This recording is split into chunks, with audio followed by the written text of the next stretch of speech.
Falmoth Phantom. Written and narrated by DamsonLodge Productions.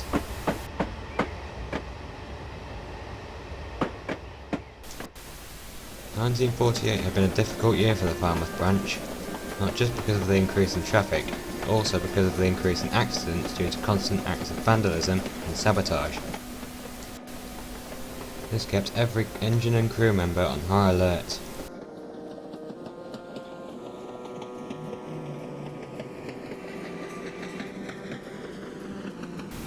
Now that the summer rush was over, all the engines were now bracing themselves for winter, when all the big industries would try to get their goods out before the weather could shut them down.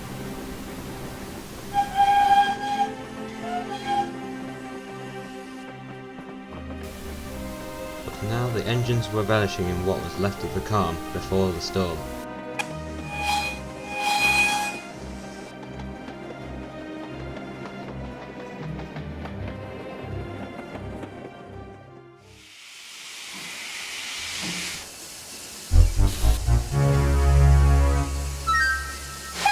Holy crap!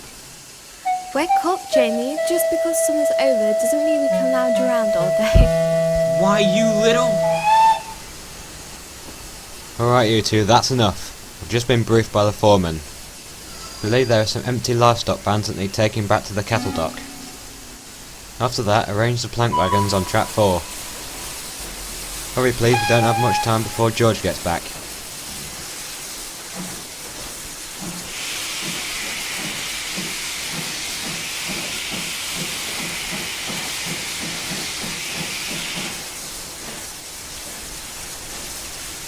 And Jamie, there are some empty coal trucks that need taking to... do it yourself, old Simon.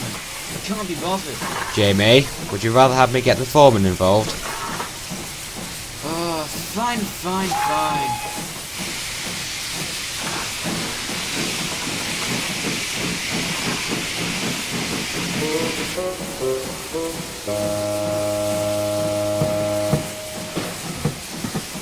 This is Jamie, an LMS 2F dock tank designed by Fowler in 1928 and brought to the Falmouth docks for the locomotive exchange trials the previous year. And within those months had built himself quite the reputation for himself. He was rude, arrogant, a bit stubborn, and his language was often strong. Alex, the E2 on loan from Southampton docks, was doing his best to keep Jamie's foul mouth away from the younger engines, though that was proving to be a challenge in itself. The youngest of which was a Lancashire and Yorkshire Railway pug named Lily, who had been brought to the docks after an accident earlier that year. Although there was something about her that no one could quite explain. One chilly October morning, Alex was discussing this with Lewis, a 3F Genty on loan from the Licky Incline. "It's certainly odd," said Alex. "I didn't think they built pugs anymore." "They don't," confirmed Lewis. Lily's class of pug was built for the Lancashire and Yorkshire Railway before it was merged to the LMS in 1928. Since then I thought it had all been scrapped.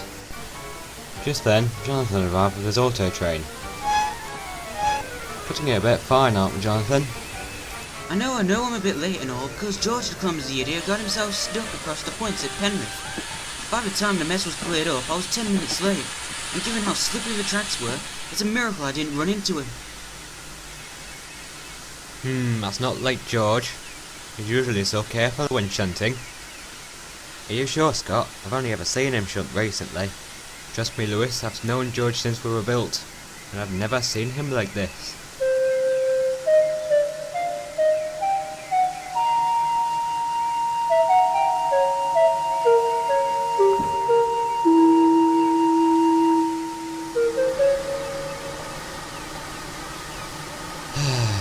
What do you think about this, Alex? I think we should discuss this later. Perhaps tonight at Truro. Scott, if I double-head your mixed goods, then we should make it there by 10. I'm rostered to be at Truro tomorrow morning anyway. Yeah, alright then.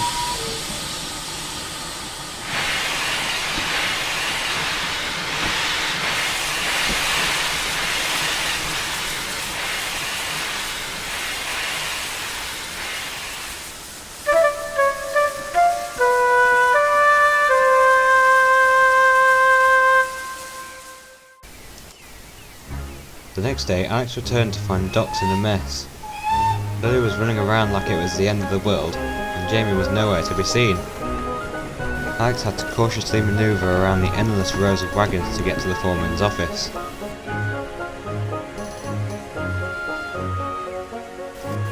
Alex was shocked by what he was looking at, although he wasn't surprised to see Jamie still asleep in the shed. Alex's crew stopped him by the foreman's office, which was conveniently close by the engine shed.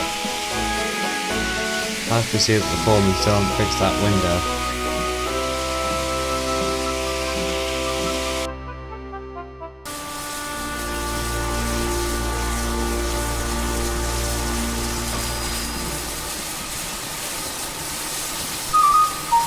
Jamie! Jamie! I did not need this twice in 1 week. Come on, Jamie, shake a wheel. We need your help more than ever today. And how did the docs get this messy in the first place? Jamie ignored Alex's question with an almost scared expression. Well, push off, Southerner. Besides, I've been here longer than you and what's her name, so that makes me senior of us, and I can delegate. Senior?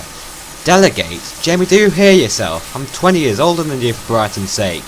If anyone has the right to delegate, it's me. But I'm not going to, because I actually know how to pull my own weight. Before Jamie could respond, Alex's crew returned and Alex went off to start work. Come on, Jamie, don't dodge your responsibilities. Well, I'm not going. Jamie, don't make me cough your buffers with a blowtorch. Fine. Finding and talking to Lily was easier said than done. It seemed that wherever Alex was, Lily was always somewhere else. Hello? This is Lily? No? No, okay. Sorry. You, over there. You see Lily? No? No, okay. You. Hello? Oh, wait, never mind. Lily! Lily! Lily, be careful with those tankers. Lily! Yeah.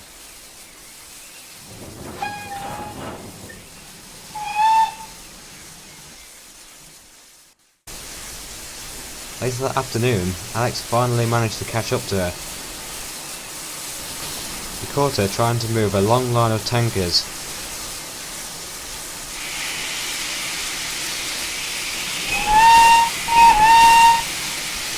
Whoa! Lily, slow down.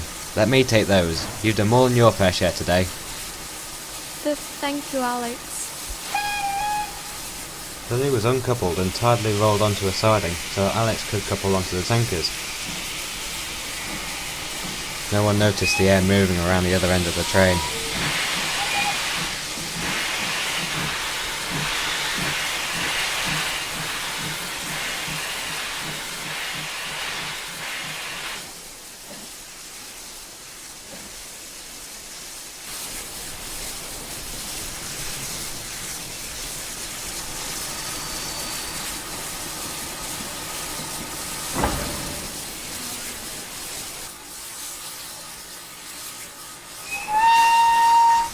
As he dragged the tankers up to the station, Alex's mind cast back to yesterday's conversation with Lewis.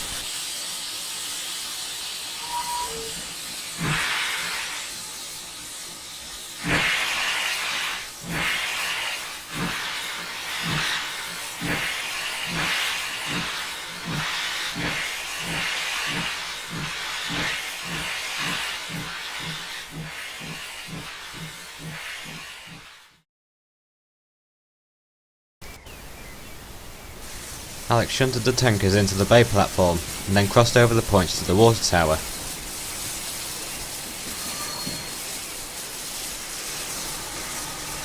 As the cold water began filling his tanks, Alex peered around and noticed Scott shunting around the station. After a few quick manoeuvres, Scott had most of his train ready and had just shunted a pair of vans into the goods shed, waiting for them to be loaded. In the meantime, he decided to make conversation with Alex.